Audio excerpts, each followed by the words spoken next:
Meanwhile, while US kind of is trying to distance itself from this proxy war with Russia, European so-called elites and the globalists are actually further escalating. And yesterday there was a meeting between a number of European states that pretend to be part of this coalition of wheeling or something that UK is trying to pull off. This anti-Russian coalition, basically, that will deploy its troops into Ukraine,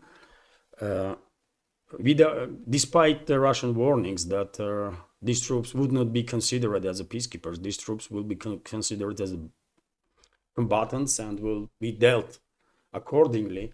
But they know it. Starmer, Prime Minister of UK, Macron, President of France, some other hawks among these puppets of the globalists in Europe, they know perfectly well what they are doing. They are provoking wider war in Europe. Continental scale of war, that's what they want, because it seems like globalists and these puppets of the globalists are thinking that only way they can bring in US again under their control is to provoke a wider war with Russia. But they are mistaken, by the way. I think they are mistaken big time, because even if they will provoke this wider war with Russia, it is highly likely, in my personal opinion, that this America First group that is in charge in US now, or let's call them, anti-globalists, kind of. These people still might keep US out of this conflict, because they don't want US to go down together with Europe, and that's what will happen if US will get engaged and lead the charge against Russia once again, right? But if I was citizen of European NATO member states now, especially UK and France, I would very big time. Because it is clear that London and Paris, together with other capitals, are pushing for this wider war with Russia. But what UK and France are different from other European NATO member states is that these two countries have nuclear capabilities, which means that London and Paris basically are forcing Russia by their provocative actions to prepare plans for preemptive strike on both these countries to neutralize their nuclear capabilities. I'm quite sure if you were in charge of Russia, for example, if you were decision maker in Russia, you would order your military leaders to work out a plan on preemptive actions, so that if it comes to this wider conflict, then at least you will manage to neutralize nuclear capabilities of UK and France, so that minimal harm will be done to Russia as possible as a result of this wider war, isn't it? I mean, everyone who is in charge here in Moscow would consider that, and I'm quite sure Russian general staff already has prepared their plans for preemptive strikes on nuclear capabilities of UK and France, and who knows, maybe Russia will issue one more strong warning towards these NATO member states that if they will deploy troops to so-called Ukraine, Russia will consider it as an act of war and direct involvement of these countries against Russia, in hostilities against Russia, and appropriate measures will be taken then. Maybe, I know you might say, and many will say, that these people in the West, these globalists, their puppets, don't care about warnings from Moscow. Yes, true. But still, for the world to see, I would issue one more warning, and maybe that's what Moscow is going to do. And if they will not listen, if European NATO member states will not listen and they go ahead with deployment of troops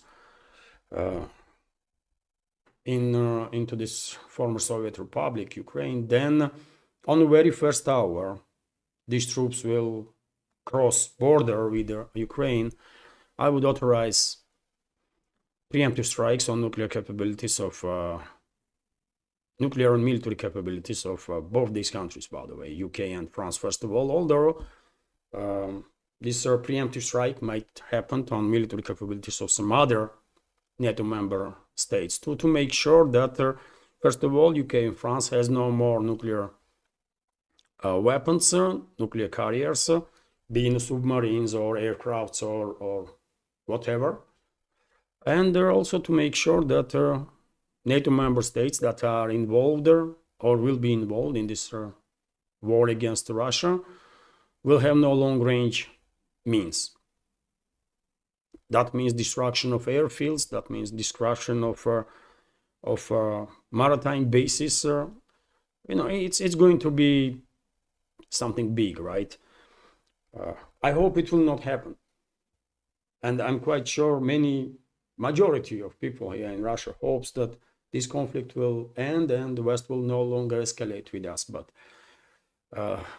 this is just their hopes, isn't it? In reality, we clearly observing that London and Paris are still pushing for this wider war, and eventually they're gonna provoke it. Eventually they're gonna provoke it, and yet again, if I was citizen of these European states that are leading this charge against Russia, I would very big time, because it is obvious that they are forcing Russia to do something about it, to take action. And first, what comes to mind when in regards to this action is, of course, preemptive strike to denuclearize basically France and UK, and then to neutralize long-range capabilities to those countries that will be engaged in this wider war with Russia, right? And we know those countries. I mean, they are saying everything publicly, not everything, but some stuff. Coalition of willing, right? So all the countries that will be in that coalition of willing are potential target for preemptive strikes. It is dangerous times, by the way, and just in case,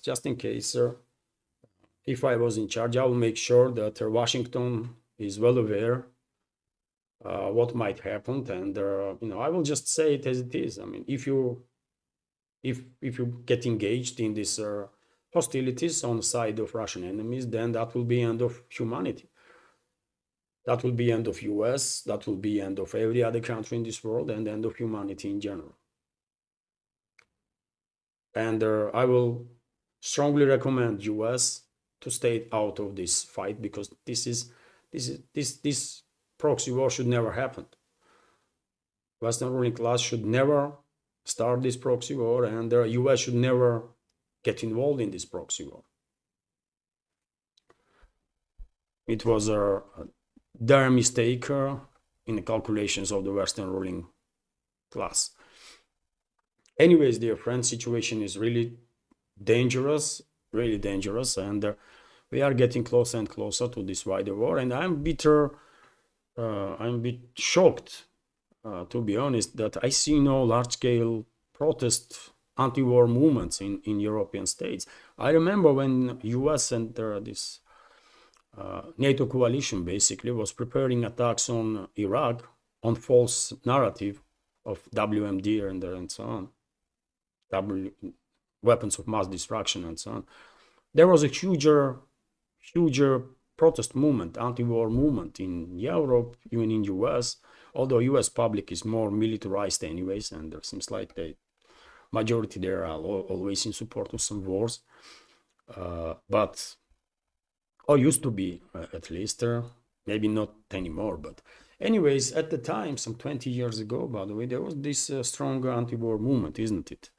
All over the Western world, and now almost nothing. A few days ago, I see reports about some protests in France. A couple of thousand people did march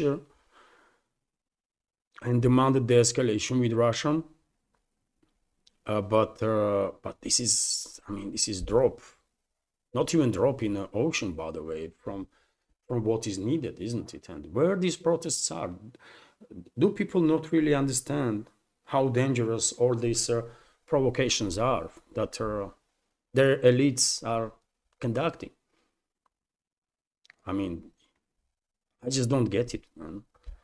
Do people understand in UK? I mean, I'm talking about majority. Of course, there are informed minority that knows perfectly well how dangerous situation is and how irresponsible actions of their government is. But this informed minority, unfortunately, cannot compete with the propaganda of the Western ruling class, right? And they cannot wake up this majority that is brainwashed. Seems like so much so that they are not realizing that Russia is not your some banana republic.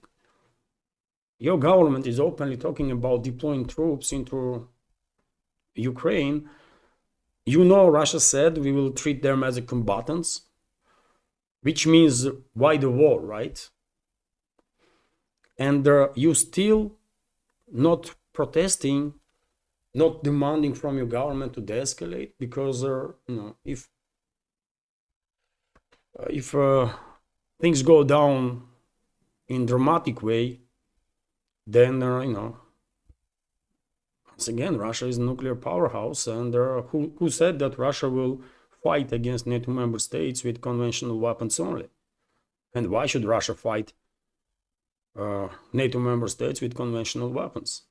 Ukraine is a different story, right? We were seeing them as our brothers and sisters, and many Russian soldiers died as a result of this treatment. But if it comes to NATO, by the way, I mean, the situation is gonna be very different, right? No one gonna treat them as brothers and sisters, man. No one gonna treat British troops as our brothers. They're gonna be obliterated without mercy. I mean, everyone should understand this. And I mean, UK itself, it will only take one wave of strikes from Russia, and there is no more UK, right? Literally, there will be no more UK on the political map. That's how dangerous situation is. And I don't know, man. There are no protests, no nothing. Easy for majority of European citizens suddenly become suicidal and want to die in nuclear hell. What is going on, man?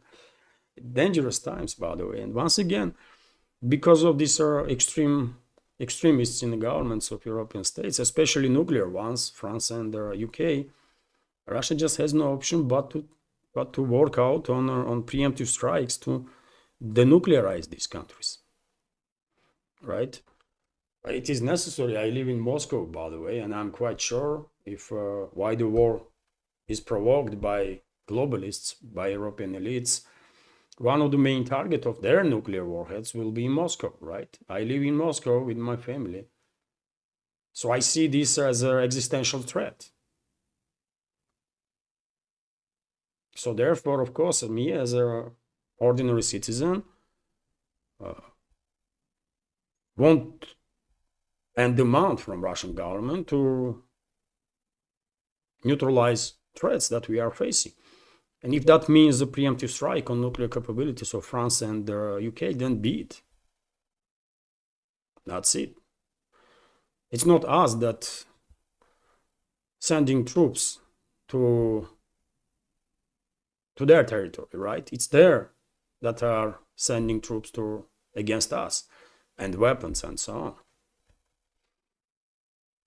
I mean, very dramatic, dangerous situation, by the way. I mean, share your opinion, dear friends, what you think, and what you would do if you were, for example, ordinary citizen here in Russia and were living in Russia. What would be your take on the situation? And what would you do if you were in charge here in Russia or decision maker? Would you consider preemptive strikes on enemy forces that have nuclear weapons? Probably you would. Extremely dangerous times. And I'm not sad part, especially sad and dangerous part of all this stuff is that I'm not at all exaggerating. We are really facing large-scale war in Europe once again.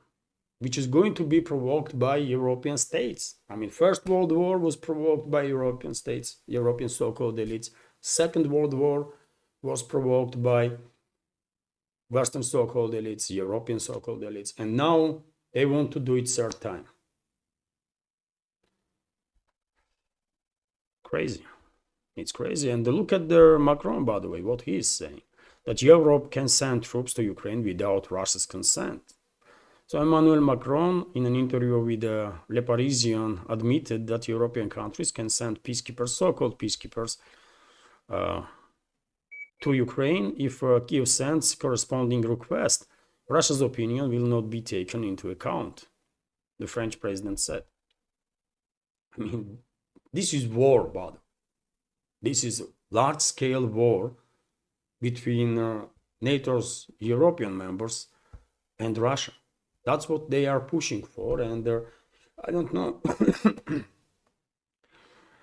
Is it that necessary missiles to start flying over the heads of European citizens for them to wake up and realize how far these psychopaths that are in charge in Europe push this world?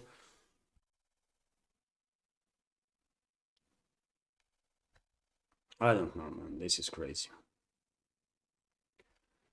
And they are talking about numbers even, by the way. On the first stage, they want to deploy some 10,000 troops. Eventually, they want to deploy some 20, 30,000. This is all irrelevant at this point because any deployment of troops will mean wider war, right? And that's what they want. They want to provoke wider war. Probably their hope is to, by provoking this wider war, US will re-engage in this proxy war against Russia and will lead the charge. But it's not going to happen because US war between US and Russia gonna destroy everything. It's gonna be end of humanity, and we know this here in Russia, and I guess Americans know this also perfectly well, and they don't want to see their own country obliterated and their countrymen. I don't want to see anything like that to happen here in Russia, right? And exactly that is the reason why I'm saying that Russia has to work out preemptive strikes on France and UK's nuclear capabilities, by the way. I'm talking about military capabilities of France and UK. I'm not talking about some carpet bombing, of course. Just the strikes on nuclear capabilities of these countries, maybe military industry,